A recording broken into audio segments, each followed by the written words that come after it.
Boa noite, igreja. Boa noite, igreja. Paz seja convosco. Deus abençoe, as irmãs aqui do louvor. Que momentos maravilhosos. Glória a Deus. Pode se assentar, igreja. Nós estamos vivendo esse tema maravilhoso, ser como Jesus. Deixa eu fazer aquela pergunta que comecei a ensaiar no domingo passado e quero ver se a igreja aqui está viva, a igreja aqui está atenta, hein? Ser como Jesus. Mas alguns lembraram, vou tentar de novo. Ser como Jesus. Agora, para ficar mais chique ainda, além de você declarar que você quer, você também vai manifestar isso.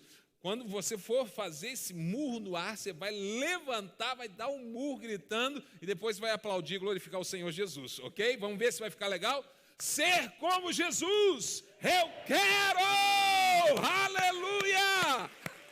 Oh, nós queremos ser como Jesus, maravilha! E hoje, em especial, na sexta-feira, no culto Mais de Deus, nós temos o tema aqui deste mês, dessa série de mensagens, Ensinamentos de Jesus. E o pastor André pediu que eu viesse, trouxesse a palavra nesta noite, e esta semana que iniciamos, nós começamos também junto àquela cartilha que nós entregamos com 4 mensagens, porque cada semana é um tema, Começamos nessa semana com o tema Ser como Jesus nas suas convicções, ou na sua convicção, e agora estamos entrando no tema Ser como Jesus na oração. Aí eu fico feliz da vida, Falar sobre esse tema é o que eu amo, é o que Deus já me deu, esta graça de poder compartilhar, de escrever, de falar sobre oração. E eu quero compartilhar com vocês um pouco então sobre isso, sobre oração, principalmente o que Jesus nos ensina sobre oração. Amém? Quantos estão prontos para ouvir isso? Dá um glória a Deus aí. Então se prepara aí, sabe? Porque a gente não pode só falar de oração, a gente tem que orar também. Então vamos separar um tempo, para orarmos. Sabe, irmãos, eu sempre inicio esse tema da oração, principalmente o tema do TSD, o tempo a sós com Deus, lembrando de algo, de um momento na história, na vida de Jesus. Jesus, ou melhor dizer, os discípulos estavam sozinhos, Jesus, naquele momento não estavam com eles, e chegou até eles, até os discípulos, um pai, que tinha um filho que estava, vamos dizer assim, aparentemente enfermo, mas na verdade era um demônio que estava na vida daquela criança, daquele jovem. E o pai, ele mostra a situação daquele jovem dizendo, olha, uma hora ele cai no fogo, uma hora ele cai na água, ele vai acabar morrendo. Precisa que algo aconteça na vida desse meu filho. E ele chamou então os discípulos para que os discípulos orassem. E eu fico vendo ali essa narrativa, vendo essa história, e eu vejo que os discípulos se esforçaram ao máximo, os discípulos se dedicaram, talvez os discípulos, eles seguiram todo o protocolo que eles aprenderam de Jesus a respeito de orar, de expulsar aquele demônio, de ministrar. Eu fico imaginando que eles devem ter passado ali, talvez, horas orando, repreendendo aquele demônio. Horas orando e repreendendo. Eu fico até imaginando aquela cena, porque você sabe que Israel em si é um lugar de deserto e o dia é muito quente, é muito calor. Então eu fico imaginando ali aqueles discípulos horas e orando e repreendendo, sai demônio, vem a cura, fazendo tudo como Jesus fazia. Só que aquele sol, aquele calor, o suor descendo, camisa encharcando, ou seja, e nada acontecia. Até que o pai, já desanimado, fala assim, não, deixa, deixa para lá, esquece, vamos ver outra forma.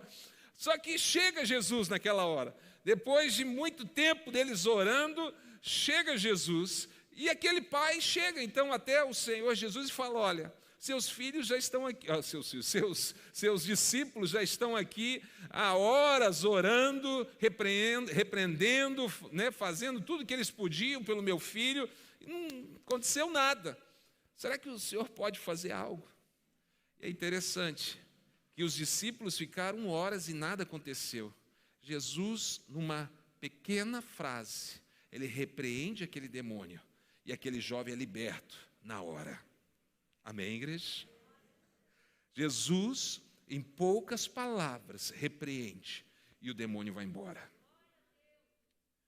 É interessante que, olhando a sequência desse texto, não é o tema, eu vou chegar no tema principal, mas na sequência a gente vê que depois que se acalma aquele alvoroço, o menino foi liberto, está tudo bem, os discípulos chamam Jesus à parte, diz o texto.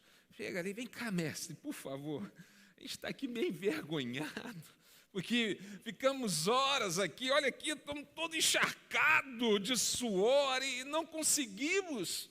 O Senhor, numa frase, o demônio foi embora. O que nós fizemos de errado, mestre? Qual foi a resposta de Jesus? Quem lembra? Faltou o quê? Oração e jejum. Sabe, irmãos, eu fiquei ali, quando eu li esse texto, eu fiquei um pouco confuso. Eu fiquei ali, poxa vida. Os discípulos oraram durante horas e Jesus orou alguns minutos. E os discípulos, durante horas, não aconteceu nada. E Jesus, em poucas palavras, um milagre aconteceu, a libertação aconteceu. E quando os discípulos perguntam o que faltou, o que fizeram de errado, Jesus falou, faltou o quê? Oração. Quem orou mais, os discípulos ou Jesus? Me ajuda, igreja. Quem orou mais naquele momento? Como que Jesus falou que faltou oração? Mas aí eu fico imaginando o desenrolar dessa história. Eles ouviram, guardaram. Bem, o que será que ele quis dizer com isso? Aí passaram-se os dias, ou talvez durante os dias, os próximos dias, eles começaram a prestar atenção na vida de Jesus. E eles perceberam que Jesus constantemente saía para orar, a sós. Ou seja, eles estavam numa casa, porque eles andavam por cidade em cidade e casas os recebiam, hospedavam, e estavam lá. Eu fico imaginando aquela casa, 12 homens mais Jesus, para receber aquele povo, aquele monte de gente, colchão esparramado pela sala, e todo mundo ali, vamos dormir, porque amanhã vai ser um longo dia, e os discípulos ali deitados, dormindo. Só que quando chegam às 3 horas da manhã, 2 horas da manhã mais ou menos, eles começam a perceber que alguém está levantando ali no meio daqueles 13 homens. E eles olham, quem será que vai levantar? Será que é Pedro que vai sair para ir no banheiro? Será que é algum dos discípulos que vai beber uma água? Quem está levantando? E eles olham assim, meio que debaixo da coberta para ver quem está levantando. E eles enxergam e vê que é Jesus. Só que Jesus não estava simplesmente ir beber uma água ou qualquer outra coisa. Jesus estava ali pegando o seu talite, pegando o seu manto de oração, e saindo sem incomodar ninguém, numa madrugada, para fazer o quê? Para orar. Era uma prática diária de Jesus, orar. Ensinamentos de Jesus, oração. Jesus não apenas ensinou sobre a oração, Jesus vivia a oração. E a maior forma de você ensinar é você viver algo. E quando Jesus retorna e eles percebem que, seja nas madrugadas ou seja em certas situações do dia, ele simplesmente falava assim, olha, fiquem aqui que eu estou indo agora ali no monte, ou estou indo agora ali para um lugar deserto, um lugar solitário, porque eu preciso passar algumas horas sozinho com meu Pai. E eles perceberam algo, que todos os dias Jesus passava horas e mais horas no seu tempo a sós com Deus, no seu tempo de oração. Então começou a cair a ficha para os mais antigos, Os mais novos nem sabem o que é isso, Começaram a entender a situação. Ou seja, quando Jesus falou que faltava oração, ele não estava dizendo faltou a oração ali de repreender aquele demônio, de ministrar algo. Não é esse tipo de oração que estava faltando na vida dos discípulos. O que faltava era a oração em secreto. A oração que você faz lá, na sua casa, no lugar onde ninguém vê. Aquela oração que vai te dar autoridade para que você não gaste horas repreendendo um demônio, mas que em poucas palavras o milagre aconteça. Você está entendendo?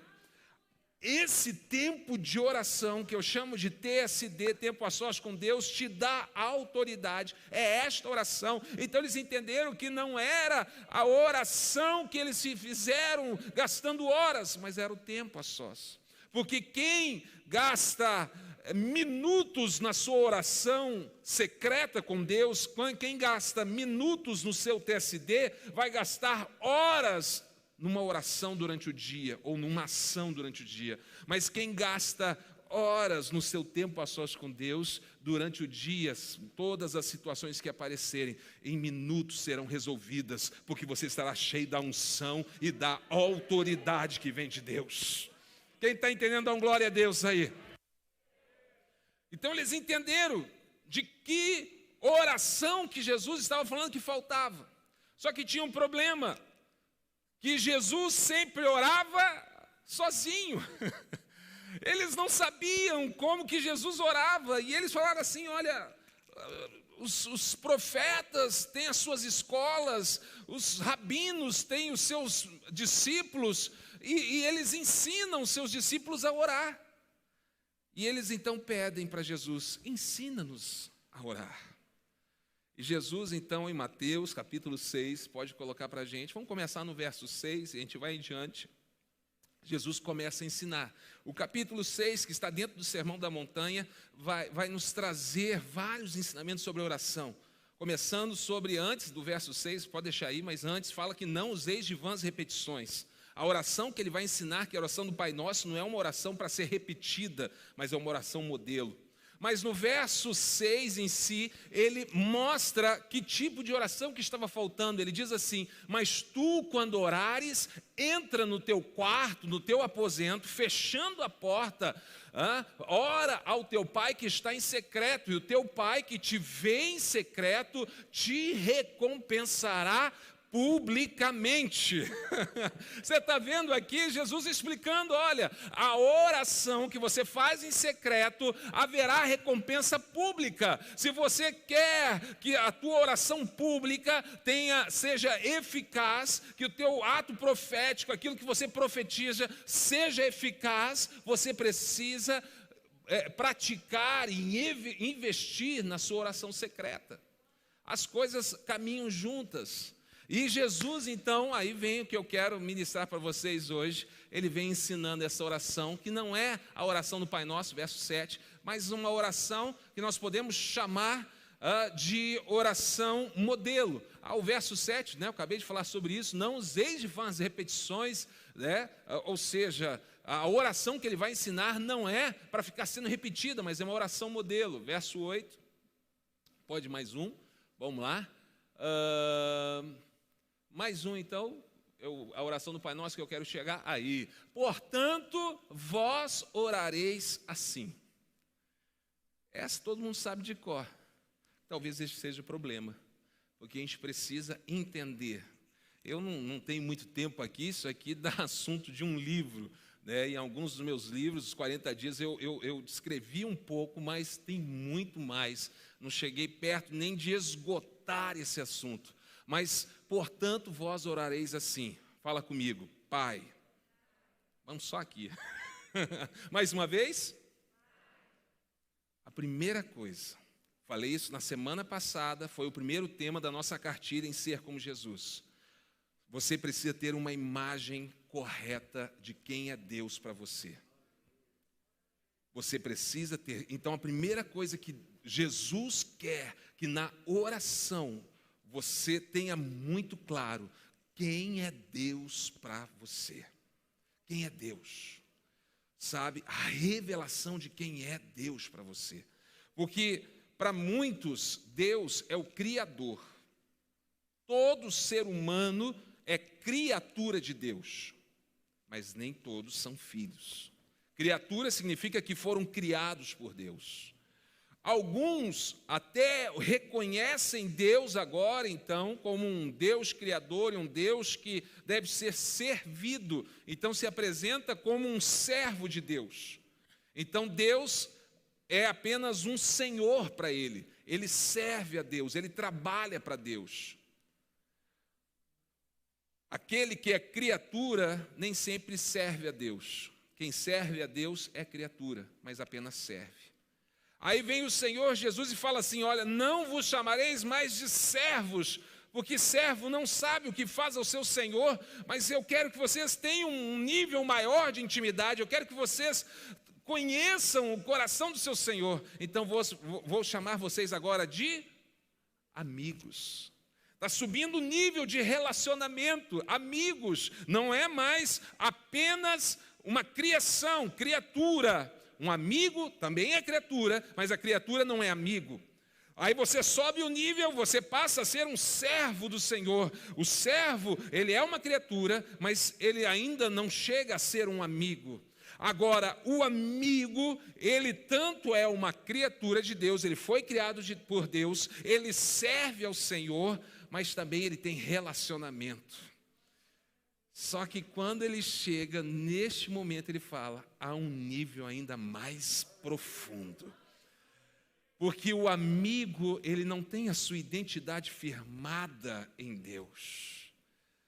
Agora, se você reconhecer Deus como Pai, você continua sendo uma criatura de Deus, você foi criado por Deus, você serve a Deus, você é amigo dele, mas a sua identidade é firmada. Você se encontra em Deus, porque você é filho de Deus. Ah, meu irmão, como eu disse, meu Deus do céu. Vamos continuar? Pai, o quê? Tá bom, Jair. Nosso. Vamos parar um pouquinho. Eu quero desconstruir algumas coisas aqui. Sabe, irmãos, eu creio que Deus nos ama individualmente. Deus ama o Samuel Vilon. Deus ama cada um aqui de uma forma individual, com as suas características. Mas o projeto de Deus não é individual. O projeto de Deus é coletivo. O projeto de Deus da igreja não é individual, é coletivo. Por isso, todas as vezes que Jesus ou a própria Bíblia se refere ao projeto de Deus para com a humanidade, sempre será no plural. Como assim, pastor? Porque se você não entender que Deus, ele tem uma aliança, Deus tem um compromisso com a igreja, não com Samuel, mas com a igreja. Se eu quero estar nesta aliança que Deus tem, eu preciso estar dentro da igreja. Por isso eu não concordo com um cristianismo isolado. Eu sou filho de Deus, eu sirvo a Deus, mas eu não gosto da igreja. Hoje em dia tem esse grupo de pessoas que são os desigrejados. Não, a igreja tem falha demais. Parece que ele também não tem, né? Mas tudo bem, a igreja tem muita fofoca, as pessoas lá são meio falsas. Eu não gosto de igreja. Deixa eu te falar uma coisa. A beleza da igreja é exatamente essa. Que há pessoas cheias de falhas. Então, um vai, através da sua vida, vai aperfeiçoando o outro. Quando vem um lá que te faz raiva, aí você tem a oportunidade de exercer o perdão. Se a igreja fosse perfeita, você nunca precisaria perdoar ninguém, mas é o ferro afiando o ferro. Então, o projeto de Deus é a igreja. Ah, pastor, mas a Bíblia diz que eu sou o templo do Espírito Santo. Vai ler a Bíblia. A Bíblia não fala isso, não. A Bíblia fala que vós sois, plural, a igreja é o templo do Espírito Santo. A igreja é o corpo de Cristo na terra. É isso que Deus tem aliança. Mas, pastor, eu não sou o templo do Espírito Santo. Se você faz parte da igreja. Quando eu falo igreja, não estou falando de igreja do Evangelho Quadrangular, que é também, mas a igreja do Senhor Jesus. Então você é o templo. Mas se você sair da igreja e falar, eu vou cultuar a Deus sozinho na minha casa, você deixou de ser o templo do Espírito Santo. Pastor, sério? Sabe o que a Bíblia fala sobre o que você é individualmente? Pedro fala, vós sois pedras. Pedras. Ou seja, eu sou apenas uma pedra, mas quando eu estou pertinho do André, quando eu estou pertinho de vocês, uma pedra vai colando na outra pedra e nós nos tornamos, então, o templo do Espírito Santo. Se eu saio da igreja, saio de perto, eu vou ser uma pedra isolada. Aí pode virar uma pedra de tropeço, pode virar um monte de tipo de pedra. Mas se você está com a igreja em aliança, se você entende que o Pai não é o meu Pai, mas é o Pai nosso. Nós temos uma aliança e o Espírito de Deus se manifesta neste lugar, na igreja. Irmãos, Deus, Ele tem aliança, é com este coletivo, a gente não pode esquecer disso. Sabe, Deus ama a igreja, Jesus morreu pela igreja, a igreja que será salva, a igreja que é predestinada. Você acredita em predestinação? Acredito. Para a igreja será salva, a igreja será arrebatada. Se eu quero ser salvo, eu tenho que ficar fiel ao Senhor Jesus na igreja.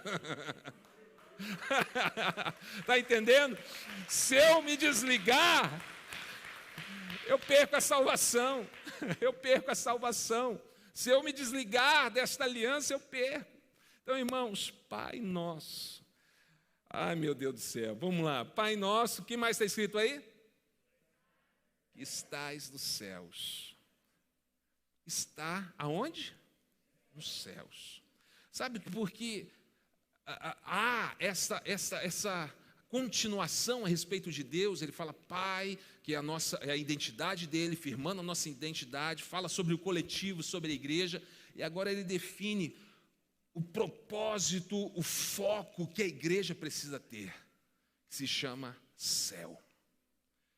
Céu, reino dos céus, venha o reino de Deus, o reino dos céus. Nós não somos deste mundo, mas nós precisamos trazer o reino dos céus para a terra. Sabe, irmãos, aqui nós poderíamos, viajar, trabalhar muito esse tema, mas eu quero que você entenda, porque eu preciso avançar, que o nosso foco não está nas coisas deste mundo. O nosso foco não está em ajuntar riquezas deste mundo, mas riquezas nos céus. Porque Deus está no céu. O nosso foco, a nossa visão tem que ser o céu. Mas vamos continuar. O que vem depois? Santificado. Aqui, irmãos, tem um princípio fundamental a respeito da oração. Porque alguns confundem quando eles dizem assim: Pai, ok, Ele é meu Pai, então eu tenho intimidade profunda com Ele. Verdade. Mas você não pode confundir esta intimidade, essa liberdade, com uma libertinagem, com uma falta de respeito. A intimidade que nós temos com Deus é uma intimidade de um filho para com o pai, não é de dois amigos. Aonde você chega, e aí? Chama, de um apelido, dá um peteleco na cabeça, dá um chute nele. Santidade. Ele é santo. Nós não podemos nunca perder que, apesar dele nos chamar para essa intimidade, nós precisamos saber quem nós somos e quem ele é. Ele é santo. Sabe, irmãos, Deus, Ele só manifesta o seu poder em lugar aonde o nome dEle é santificado. Aonde está o Espírito do Senhor, ali a liberdade, para que Ele possa mover. Aonde o Espírito é o Senhor, ali a liberdade. Aonde há um grupo de pessoas que reconhecem que Ele é o Senhor, ali haverá liberdade para que Ele manifeste. Deus não manifesta em qualquer lugar. Deus não manifesta simplesmente a sua presença porque em algum lugar há uma necessidade. Tal lugar há uma necessidade, Deus vai se manifestar ali. Não. Deus se manifesta quando há pessoas que reconhecem que Ele é santo, que Ele é Senhor. Ele é Senhor. Santificado seja o teu nome. Vamos para frente, vamos lá. Vamos tentar fechar a oração. Venha o teu reino. Irmãos, aqui é o propósito principal da igreja, sabe? O propósito original de Deus, da criação da humanidade, está nesse versículo, nesta frasezinha, venha o teu reino. Como assim, pastor? Quando Deus criou a terra e colocou o ser humano para viver aqui, sabe o que Deus estava fazendo? Estava expandindo o seu reino. Deixa eu te explicar. A glória de um rei é expandir o seu reino. Lembra de filmes onde os reis, eles guerreiam, por quê? Porque eles querem expandir o seu território, porque quanto maior o seu território, maior glória aquele rei tem. A glória de um rei é expandir o seu território. Então, quando ele criou a terra, ele estava glorificando o seu próprio nome, porque ele estava expandindo o seu reino para a terra. Quem está entendendo aí, dá uma glória a Deus. Será que eu estou indo muito longe aqui com vocês? Ele estava expandindo o seu reino. Por isso, sabe, é igual quando Portugal veio e descobriu o Brasil, o que ele quis fazer? Ele quis expandir o reino de Portugal para o Brasil. Ele queria trazer a cultura, aprendemos a língua portuguesa, aprendemos a nos vestir igual aos portugueses, aprendemos, os brasileiros que aqui viviam, os índios, enfim, aprenderam a falar, aprenderam toda a cultura de Portugal. Por quê? Porque eles estavam expandindo o seu reino. Quando Deus criou a terra, Deus estava expandindo o seu reino. Ele queria que o idioma dos céus, aleluia, ele queria que, toda a cultura, a forma que vestimos, a forma que falamos, a forma que agimos, seja como nos céus. É os céus vindo para a terra. Só que assim como Dom Pedro I uma vez levantou a espada e gritou, independência! E virou essa... Um dia, Adão comeu do fruto gritando, independência. Não quero mais ser colonizado pelos céus. Eu quero tomar as minhas decisões. Eu quero que a minha vontade prevaleça. Não quero mais saber qual é a vontade de Deus. Não quero mais saber qual é, o que Deus fala a respeito de algo. Aí vira essa confusão que nós vivemos até o dia de hoje. Ninguém entende mais nada. Cada um quer que a sua verdade seja maior do que todos os outros. E não é assim que funciona. A lei existe para que se obtenha a verdade. Por exemplo, tem duas pessoas andando de automóvel e de repente uma bate no outro, num cruzamento qualquer aí, bateu. Aí um sai do carro, você não me viu, cara? Como é que você bate em mim? O outro falou, não, você que entrou errado ali. Aí vira aquela discussão, cada um defendendo a sua verdade. Não, eu estou certo, eu entrei aqui, você que está errado, e o outro gritando. Aí chegou quem? O policial. Aí o policial, se precisar, vai até um juiz, algum lugar. Aí o que eles vão fazer? vamos ver o que a lei fala. E a lei vai definir qual é a verdade dessa história. Não é nem a sua, nem a dele, é o que a lei fala. Qual que é a verdade que tem que prevalecer na terra? Não é o que as pessoas lá fora estão falando, não é o que eu acho, o que ele acha. A gente precisa ir para a lei, que é a palavra de Deus. E ela define a nossa conduta, define a nossa vida. E o que é isso? É devolver aquilo que Adão tomou para si. A independência, Jesus disse nesta oração novamente, ele fala isso: venha, Senhor, eu não quero mais ser um reino independente dos céus. Eu quero que o teu reino venha sobre a terra. Seja feita a tua vontade, assim na terra como no céu. Nós queremos nos render ao Senhor, render à sua vontade. Vamos fechar, né? Porque o tempo já praticamente acabou. Vamos para frente, verso 11. O pão nosso de cada dia nos dai hoje. É interessante esse versículo, porque você acha que Deus iria deixar faltar pão para os seus filhos? Você acha que sim ou não? Sim ou não, igreja? Claro que não. Deus é um bom pai que tem tudo em fartura para os seus filhos. Mas por que Ele nos ensina a orar pedindo esse pão de cada dia? Deixa eu te explicar. O foco desse versículo não está em Deus entregar o pão. O foco desse versículo está em você, todos os dias, buscar o pão no Pai. Não sei se você entendeu, irmãos.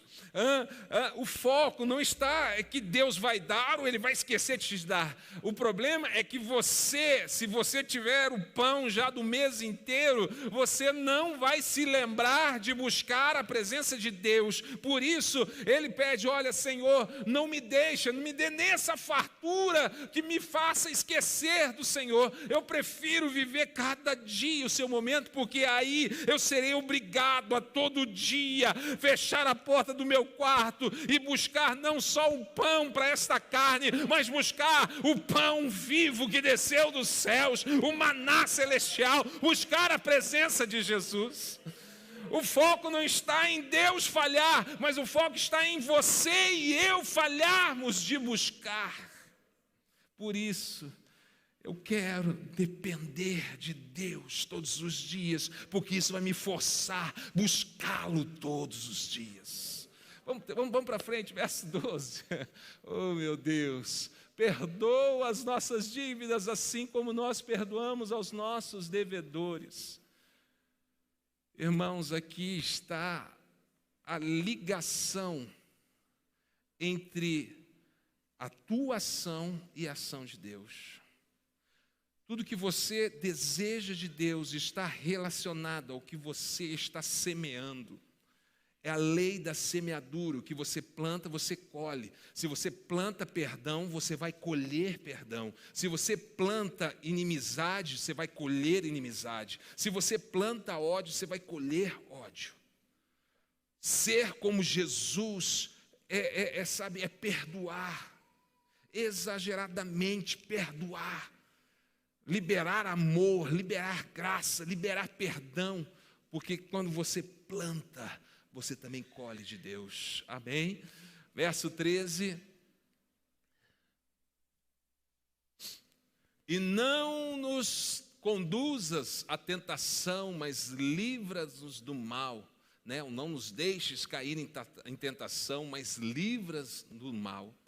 Sabe, irmãos, aqui eu vejo que a graça de Deus, ela tanto nos perdoa o passado, como nos livra de situações futuras. A graça de Deus, ela precisa ter esses dois lados. O que Deus faz por nós, tanto purifica o nosso passado, como nos dá força para não pecar mais, para nos livrar do mal futuro. Aqui está no futuro, livra-nos do mal. Porque muitas pessoas apenas ficam falando da graça referente ao passado. Não, pequei, Jesus é poderoso, a graça dele vem e me perdoa. Amém. Mas esse é só um lado da graça. Tem um outro lado que vai te dar força para que você não caia mais naquele pecado. Porque senão você fica num círculo vicioso do pecado. Você peca, pede perdão, peca, pede perdão, peca, pede perdão. E Deus não quer isso. Deus quer que você tenha novidade de vida. Por isso, Ele te dá de condições. Livra-nos do mal. Livra-nos das coisas erradas do amanhã. E finalmente, porque Teu é o poder, é a glória, é o reino, o poder e a glória para sempre. Precisamos ser como Jesus. A Ele. É a Ele, gente. Não tem nada a ver comigo. É a Ele. Dele é o reino, dele é o poder, dele é a glória para sempre. Vamos ficar de pé, vamos orar em nome de Jesus. Ensinamentos de Jesus a respeito da oração. Não é para ser repetida, mas é um modelo para a sua vida, para você viver essa verdade a cada dia. Amém? Coloque assim a mão na altura do teu coração. Ora candalá machede candaraia Deus. Ora dalabacere candalá. Nós queremos ser como Jesus. Nós precisamos, Senhor, e queremos da Tua glória, da Tua presença, Senhor, cada dia mais e mais. Pai celeste, nós reconhecemos que Tu és o nosso Pai, Tu és o Pai, Senhor, desta igreja, destas vidas que aqui estão reunidas. Reconhecemos a Tua santidade. Ora, candalamaxarabaia, fala com o Senhor Jesus. Confesse agora os teus pecados, peça a Ele que a graça dEle te alcance, o amor dEle te alcance. Ora, candalamaxeredere manalamaxaraia, aleluia.